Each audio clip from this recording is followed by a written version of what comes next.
بسم الله الرحمن الرحيم والذاريات ذروا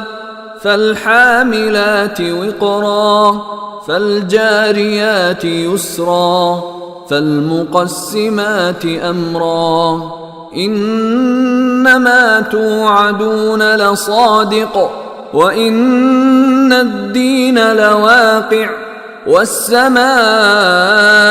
ذات الحبك إنكم لفي قول مختلف يؤفك عنه من أفك قتل الخراصون الذين هم في غمرة ساهون يسألون أيان يوم الدين يوم هم على النار يفتنون ذوقوا فتنتكم هذا الذي كنتم به تستعجلون إن المتقين في جنات وعيون آخذين ما آتاهم ربهم إنهم كانوا قبل ذلك محسنين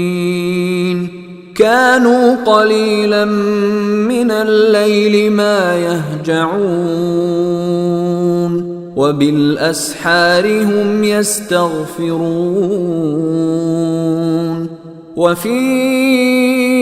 أموالهم حق للسائل والمحروم وفي الأرض آيات للموقنين وفي أنفسكم أفلا تبصرون وفي السماء رزقكم وما توعدون فورب السماء والأرض إنه لحق مثل ما أنكم تنطقون هل أتاك حديث ضيف إبراهيم المكرمين إذ دخلوا عليه فقالوا سلاما قال سلام قوم منكرون فراغ إلى أهله فجاء بعجل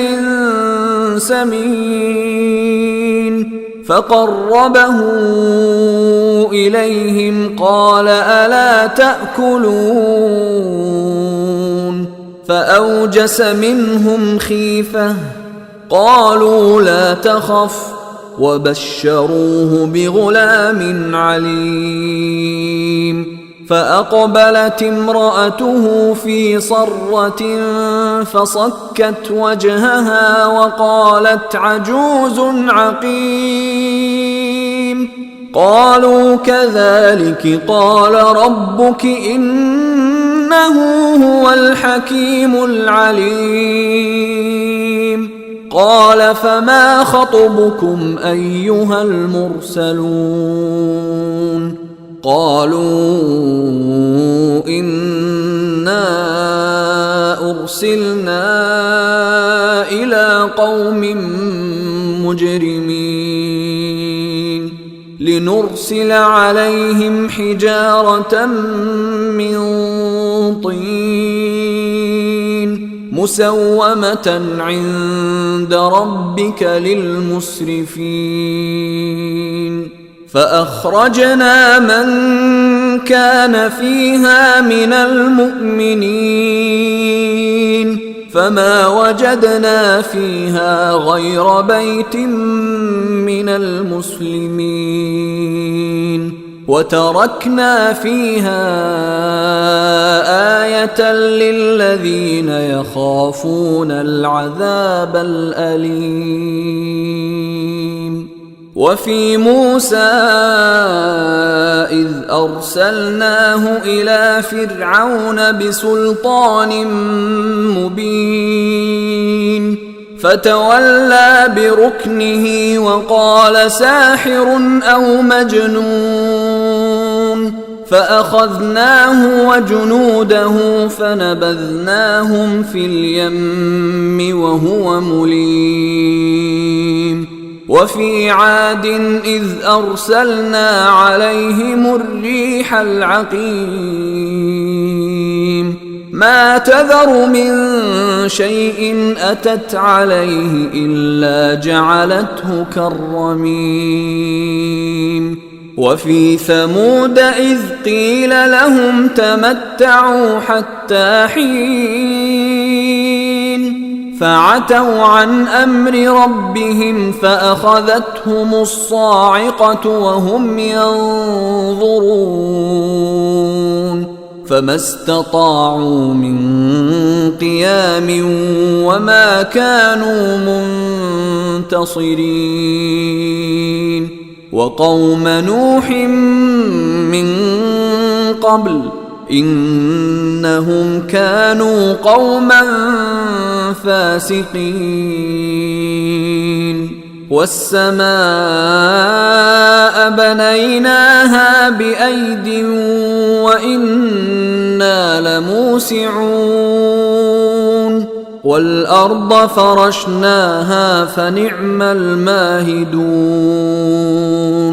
ومن كل شيء خلقنا زوجين لعلكم تذكرون ففروا إلى الله إني لكم منه نذير مبين ولا تجعلوا مع الله إلها آخر إني لكم منه نذير مبين كذلك ما أتى الذين من قبلهم من رسول إلا قالوا ساحر أو مجنون أتواصوا به بل هم قوم طاغون فتول عنهم فما أنت بملوم وذكر فإن الذكرى تنفع المؤمنين وما خلقت الجن والإنس إلا ليعبدون ما أريد منهم من رزق وما أريد أن يطعمون إن الله هو الرزاق ذو القوة المتين فإن للذين ظلموا ذنوبا مثل ذنوب أصحابهم فلا يستعجلون فويل للذين كفروا من يومهم الذي يوعدون